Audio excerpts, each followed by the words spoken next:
Ladies and gentlemen, imagine two people standing at the same starting line, same day, same opportunity, same 24 hours, same world, same obstacles, same pressures, same noise, same distractions. Yet years later, one of them rises with strength, clarity, and peace, while the other is still asking, why not me? That question is not born from lack of talent. It is not born from lack of intelligence. It is not even always born from lack of opportunity. More often than not, it is born from a lack of inner foundation. That is where the truth of life begins to show itself. The question is not simply, who has the most potential?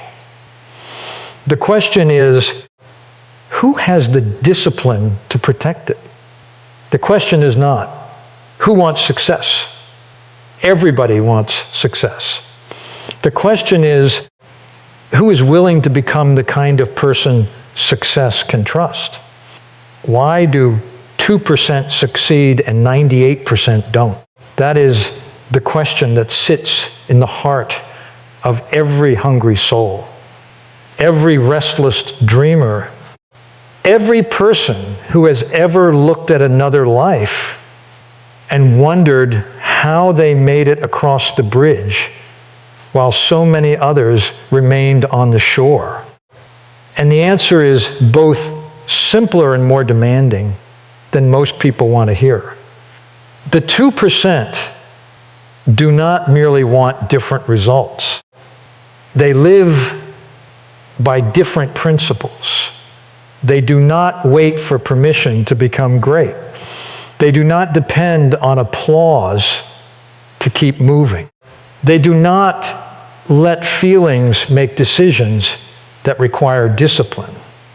They do not confuse attention with achievement, and they do not confuse comfort with destiny.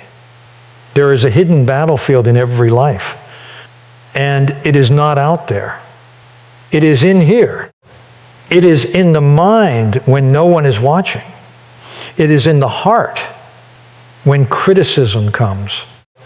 It is in the quiet hour when the alarm rings and the bed feels warmer than ambition. It is in the moment someone ignores your effort and your ego wants to collapse. It is in the moment someone praises you and your pride wants to expand beyond wisdom. The 2% succeed because they learn how to govern that inner battlefield. They learn emotional independence. They learn self-respect. They learn to stand on truth even when truth stands alone. And once a human being learns to stand inside themselves, the world can no longer move them as easily. Too many people live like leaves in the wind, blown wherever the latest opinion pushes them. One comment lifts them. One comment destroys them. One compliment inflates them. One rejection deflates them. One person's approval becomes oxygen. One person's disappointment becomes poison. But listen to me carefully. A life built on other people's reactions will always be unstable. A person who needs constant validation will always be vulnerable. And a person who cannot remain steady in silence will never remain steady in success.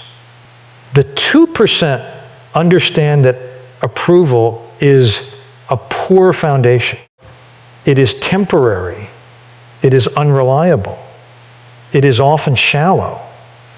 Sometimes people clap because they are inspired.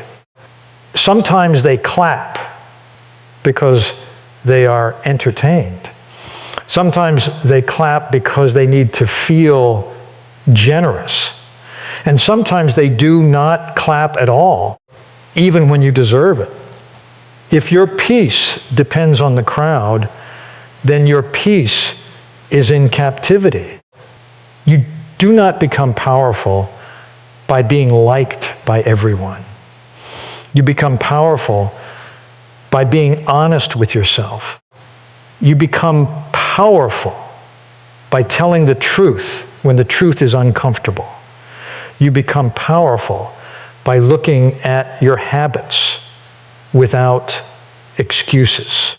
You become powerful by admitting where you are undisciplined, where you are distracted, where you are self-sabotaging, where you are waiting for life to rescue you from patterns that only you can break. Self-respect is not arrogance. Self-respect is not acting superior. Self-respect is the quiet decision to live in alignment with your own standards. It is waking up and saying, my life matters enough for me to treat it seriously. It is refusing to betray your own future for a moment of pleasure, laziness, or public approval. The 98% often do not fail because they are incapable. They fail because they are divided. Part of them wants the dream. Part of them wants the comfort. Part of them wants growth. Part of them wants escape. Part of them wants discipline. Part of them wants excuses. And when a person is divided, their energy leaks everywhere. A divided mind cannot build a durable life. A divided heart cannot sustain a worthy mission. A divided character cannot carry a great responsibility. But the 2% become whole. They choose. They commit. They say, I am done negotiating with my own weakness. That moment is where transformation begins. There is a mountain inside every person, and most never climb it because the first slope feels steep. They want the summit without the ascent. They want the crown without the course. They want the harvest without the planting. They want the applause without the practice. But nature does not work that way, and life does not work that way either.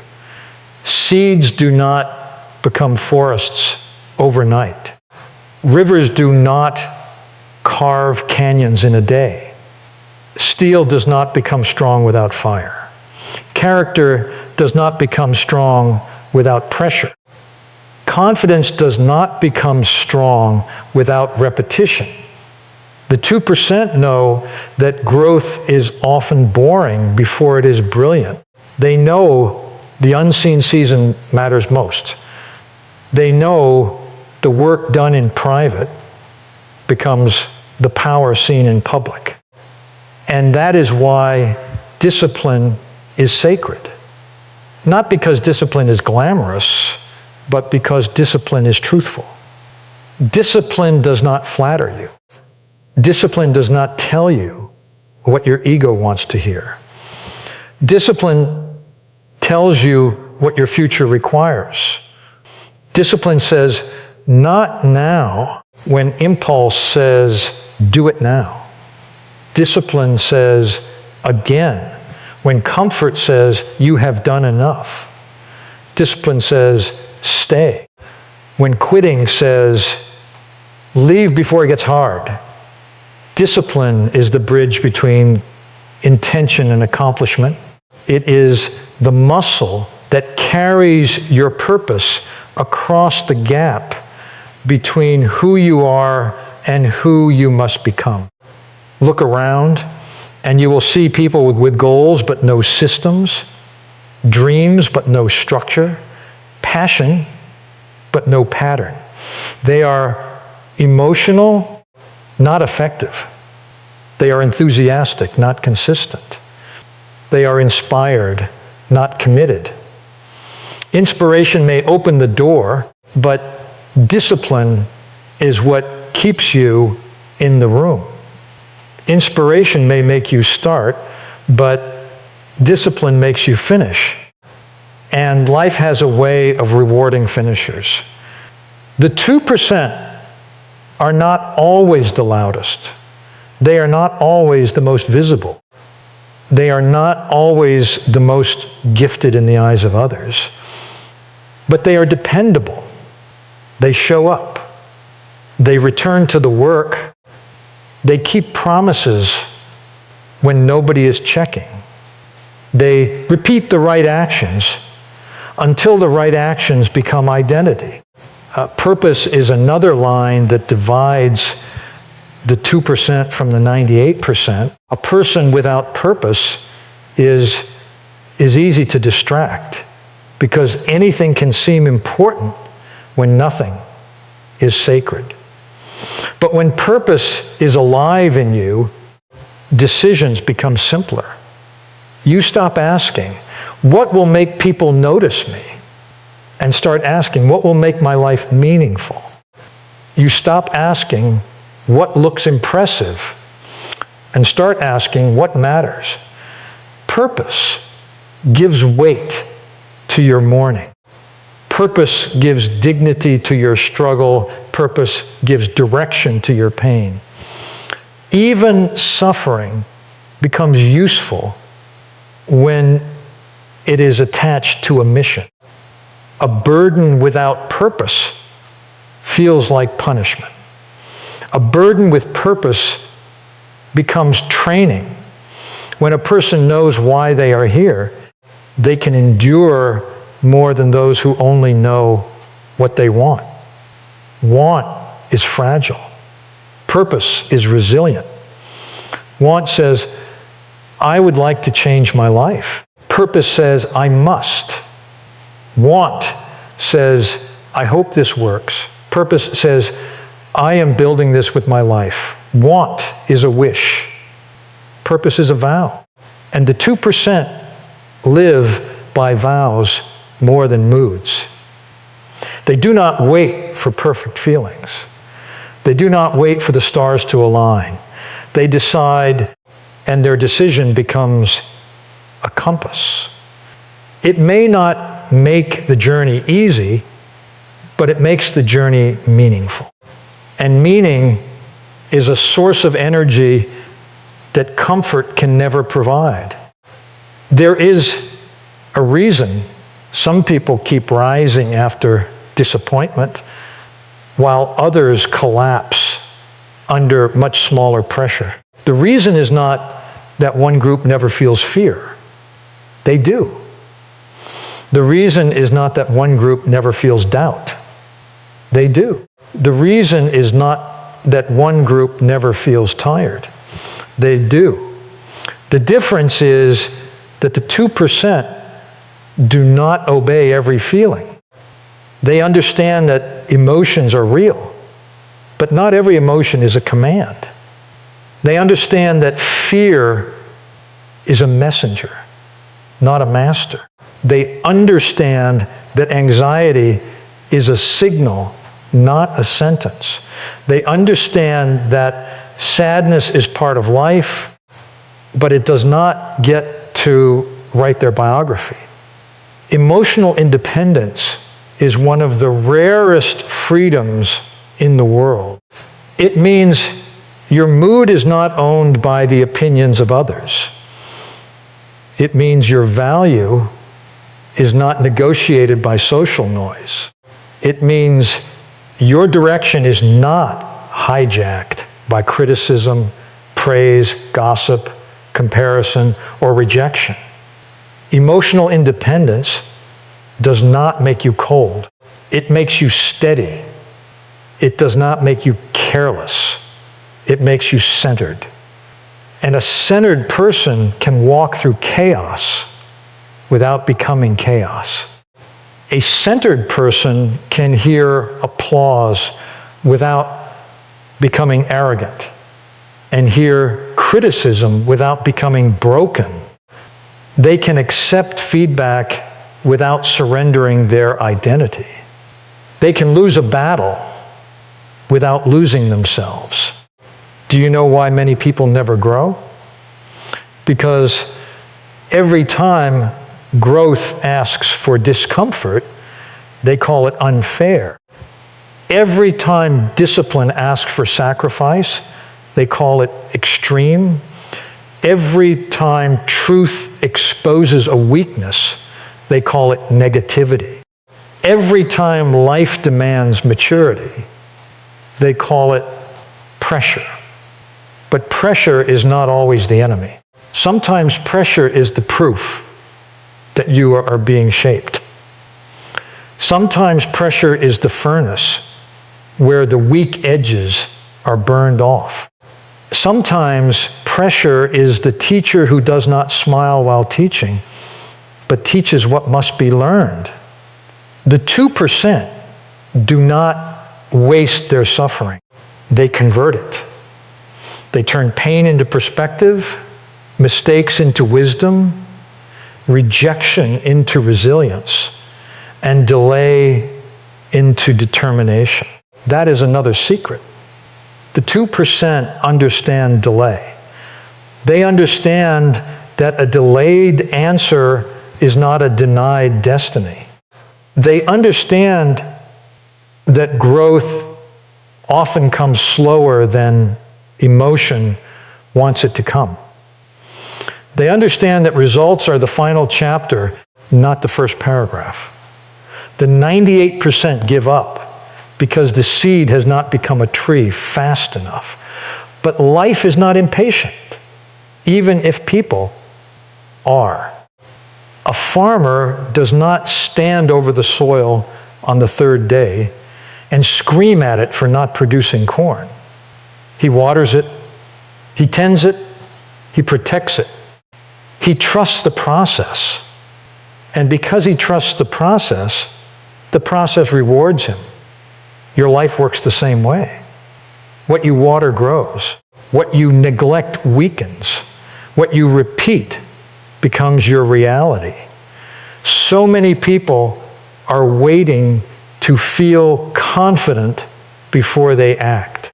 But confidence is often a result, not a prerequisite. You do not always become confident first and then act. More often, you act while uncertain, and confidence grows from the evidence of your own obedience. Every time you do what you said you would do, confidence rises. Every time you keep a promise to yourself, confidence strengthens.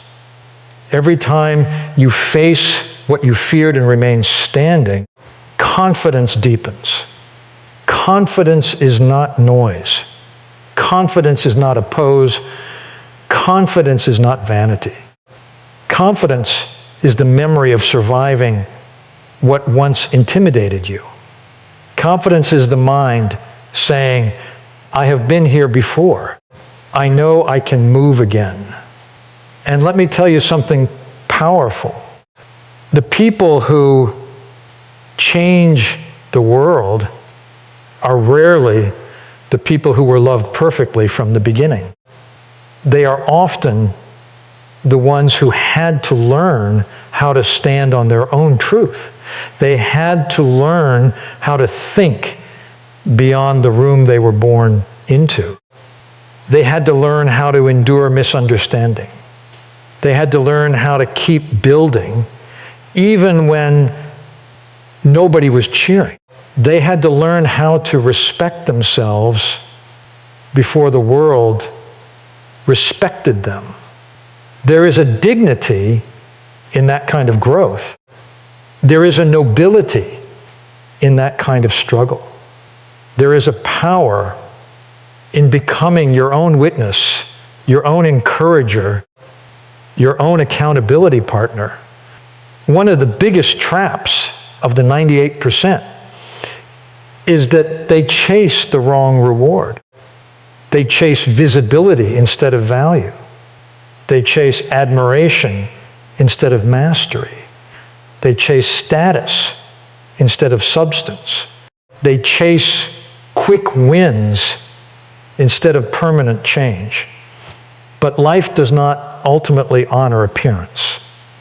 Life honors depth. A flashy life may gather attention, but a deep life gathers respect. A noisy life may attract crowds, but a disciplined life builds legacy. A shallow life may get attention today, but a strong life gets remembered tomorrow. The 2% that understand that the goal is not to be seen. The goal is to become. Become the person who can carry the weight of your dream. Become the person who can survive the criticism that comes with growth. Become the person who can stay humble when success arrives. Become the person who can stay loyal to principles when shortcuts are offered. Become the person who can walk into a room and not need to prove your worth through performance. Become the person who is content with being unknown for a season if that season is shaping greatness within you. There is no shame in starting small. There is shame only in staying small by choice when your potential is calling you higher. You must understand that every day is training. Every conversation is training. Every delay is training. Every temptation is training. Every disappointment is training. Every lonely stretch is training. You are always being formed by something.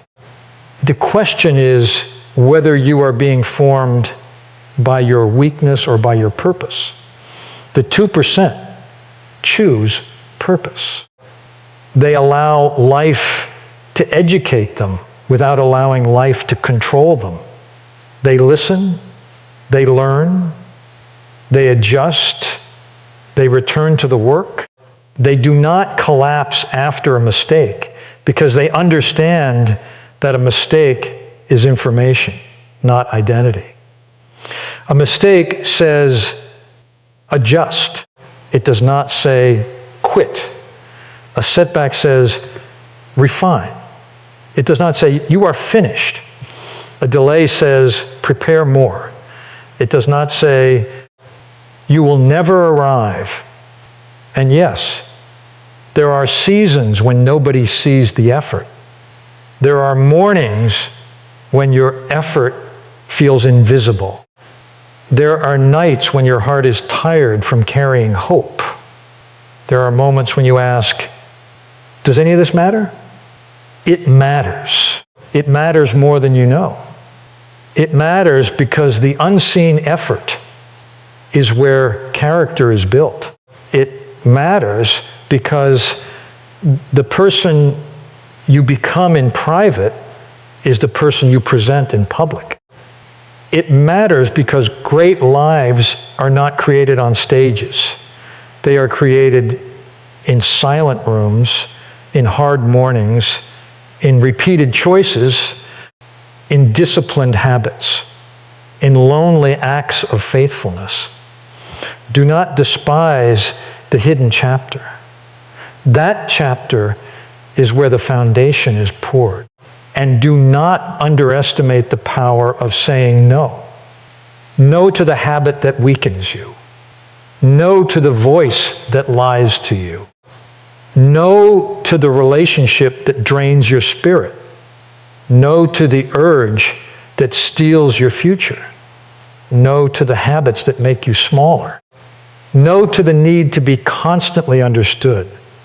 No to the addiction to validation. No to the belief that someone else must rescue you. Every no is also a yes. It is a yes to dignity, a yes to purpose, a yes to peace, a yes to growth, a yes to a life that is led, not dragged. The 2% are not successful because they say yes to everything. They are successful because they know what must be refused. Letting go of validation is not about becoming indifferent to people. It is about becoming rooted in something deeper than people's moods. The world will always have opinions. Some will praise you before they know you. Some will judge you before they understand you. Some will project their fears onto your future. Some will call your discipline obsession. Some will call your growth arrogance. Some will call your boundaries selfish. But you cannot build a life by committee. You cannot become excellent by consensus. You cannot fulfill your calling by asking permission from every voice that never had to carry your vision. You must choose who governs your inner life. Choose truth. Choose principle. Choose conscience. Choose the standard that survives the noise. That is what self-respect really is. It is not a mood. It is not a slogan. It is a daily practice of refusing to become less than what you were made to be. Self-respect says, I will not lie to myself. Self-respect says, I will not keep abandoning my own goals. Self-respect says, I will not betray my future for the comfort of the present. Self-respect says, I will not beg to be valued when I have not first valued my own character. And when self-respect becomes your inner law, the world changes around you because you change from within. Some of you are closer than you think. Some of you are one decision away from a new direction. Some of you are one disciplined season away from breakthroughs you once thought belonged to someone else. Some of you are one honest conversation with yourself away from freedom. Some of you are one brave yes away from a life that finally feels aligned. But that breakthrough will not come from wishing. It will come from deciding. It will not come from passively waiting. It will come from actively becoming. It will not come from applause. It will come from character. So I ask you tonight, what are you feeding? What are you repeating? What are you excusing? What are you secretly worshiping? Is it comfort? Is it approval? Is it distraction? Is it fear? Or is it purpose? Is it growth? Is it discipline? Is it truth? Because your habits are voting every day for the kind of life you will live tomorrow. Every choice is a vote. Every repetition is a vote. Every excuse is a vote. Every courageous act is a vote. And the life you see later is the election result of the choices you made when nobody was clapping. The 2% do not have some magical advantage. They are not from another planet. They are human beings who made uncommon decisions. They got tired of being ruled by moods. They got tired of being available to every distraction. They got tired of blaming circumstances for habits. They got tired of promising themselves change and then betraying that promise. They got tired enough to become serious. And seriousness, when it is rooted in love and purpose, is one of the most beautiful forces in the world. It says, my life matters. My family matters. My future matters. My word matters. My soul matters. And that is where this speech must land. Not in theory, but in decision. not in admiration, but in action. Not in emotion, but in commitment. There is a life waiting on the other side of your discipline. There is a stronger you waiting behind the wall of your excuses. There is a freer you waiting beyond the prison of validation. There is a wiser you waiting beyond the noise. There is a calmer you waiting beyond the need to be approved. There is a powerful you waiting once you stop asking the world who you are and start living like you already know. Do not let this be another moment that moves you emotionally, but leaves you unchanged practically. Let it become a line in your story. Let it become the day you got serious. Let it become the moment you stopped apologizing for your growth.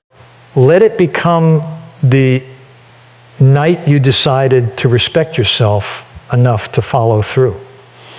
Let it become the hour you chose purpose over popularity, discipline over drift, truth over image, and peace over approval. Stand up in your mind before you stand up in your life. Lift your standard. Guard your focus. Protect your peace. Strengthen your habits. Strengthen your habits. Honor your word. Build your character. Cut the cords of dependence on praise. Become emotionally independent. Become purpose-driven. Become disciplined. Become confident through action. Become the kind of person who can be trusted with a dream. And when the world asks how you did it, tell them the truth. You stopped living for validation and started living for value. You stopped chasing applause and started building substance. You stopped waiting to be chosen and chose yourself with responsibility. That is how the 2% rise. Not by accident, not by luck alone, not by noise, but by decision, by discipline, by self-respect, by emotional independence, by purpose, by confidence, by growth, and by the courage to let go of the need to be validated by everyone who never had the burden of becoming you. So go now and do the hard thing. Go now and keep your promise. Go now and hold your head high. Go now and build the life your future self is begging you to begin. The world does not need another person who merely dreams loudly.